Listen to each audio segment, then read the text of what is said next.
pois eu empecé no cole como actividade extraescolar, ca flauta. Ca flauta non se me daba nada, entonces empecé a petar ca flauta. E dai Ramiro Couce, que era o director de Iriños de Féneco, que nos daba as clases, me levou pa a banda de gaitas e a partir de aí empecé na música tradicional. Sin saber como acabei nun conservatorio e sin saber como, pois ahora malvivo da percusión.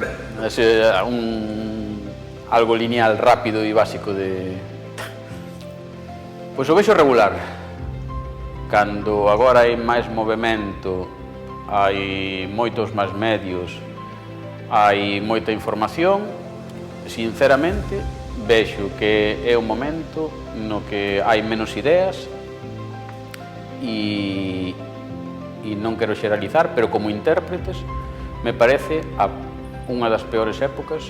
É moi forte isto que estou dicindo, pero sí que ahora que temos acceso a moitísima información de todo tipo, como intérprete de instrumento que sea, me parece que vende máis unha foto ou un vídeo nas redes sociais que as túas horas que te tes que poñer co teu instrumento no teu local ou ensayando, e que, a verdad, creo que é das peores xeracións que estou vendo como intérpretes.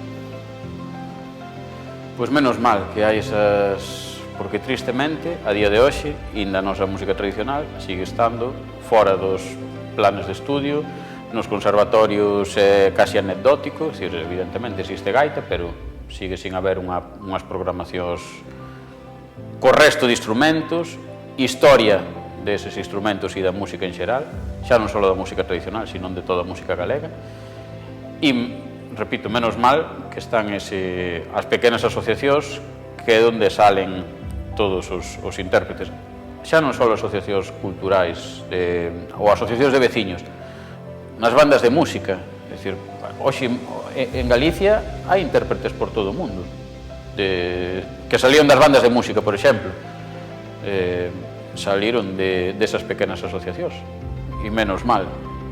E na música tradicional moitísimo máis, é dicir, os grandes músicos, os grandes intérpretes saliron das pequenas asociacións e siguen, por sorte.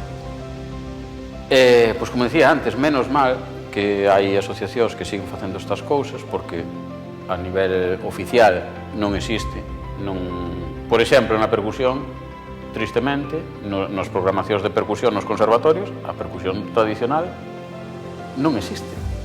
Os profes, eu teño feito no Conservatorio de Ourense, no de Ferrol, profes que teñen interés, pero non existe eso. Unha persona que toque jazz dirá o mesmo, ou que toque sacando cousas moi puntuais. Entón, se con isto conseguimos que a xente teña esa curiosidade, que busque, porque ao final quen busca atopa, se fozan, se van metendo estes pequenos instrumentos nos seus grupos ou cando están de festa, porque son instrumentos que podes levar nun bolso, nunha mochila, e se usan, é maravilloso.